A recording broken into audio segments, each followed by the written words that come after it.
Hello, welcome back again sa ating sharing for bread of God. In the name of the Father, and to the Son, and to the Holy Spirit. Amen. Lord, thank you so much for all the blessing at sa mga bagay na nangyayari sa buhay ko na nagmula sa iyong awa. Lord, maraming salamat sa mga taong ipinadala mo upang ako ay tulungan.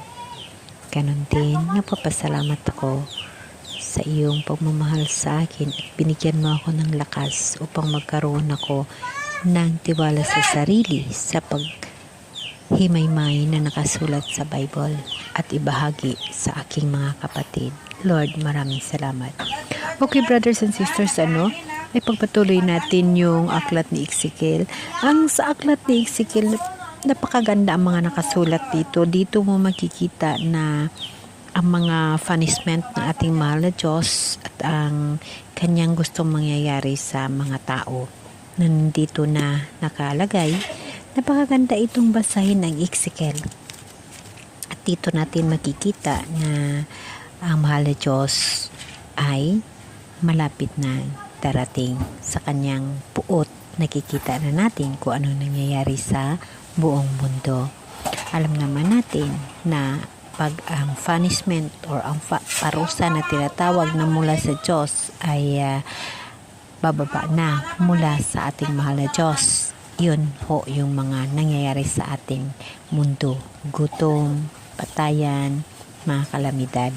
Yun ho yung kanyang sign na siya ay malapit na dumating. So napakarami tayong matutuhan sa nakasulat sa Bible na dapat natin pag-aralan at dito rin natin makikita ang mga pangako ng mahal na Diyos para sa ating buhay na walang hanggan at kung ano ang ating dapat gagawin upang ang lahat na iyon ay ating makamtan. Brothers and sisters, kailangan natin ihanda ang ating mga sarili sa buhay na walang hanggan sa pagbabalik ng ating mahal na Diyos. Alam mo, brothers and sisters, ang buhay natin sa mundo ay binigay ng mahal na Diyos at isang mirakulo na nagkaroon tayo ng isipan at mag-unawa ng tama at mali. Kaya atin yun gagawin at ikabubuhay hanggang ang ating mahal na Diyos ay dumating muli upang sa paghukom ng sanlibutan. Brothers and sisters, tayo nabubuhay at alam natin ang tama at mali at kung ano ang kalugod-lugod sa mata ng Diyos. Dapat natin gagawin na priority ang mahal na Diyos sa buhay natin.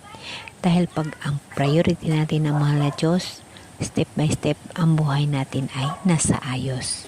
Mahirap man, masakit, ngunit pag ang Diyos kasama mo, ito lahat ay mangyayari na smooth lamang ang agos ng ating mga ginagawa araw-araw at dumarating lamang ang mga gabay at tulong mula sa Diyos dahil tayo ay naniniwala na ang Diyos ay gumagabay sa atin.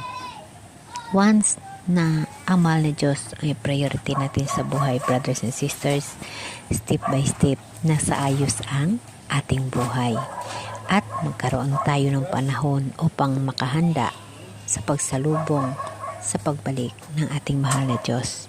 Yun ang pinaka-importante sa buhay ng tao, ang maganda sa pagsalubong sa pagbabalik ng ating mahal na Diyos at pangarapin ang magkaroon ng buhay na walang hanggan. Amen? Amen.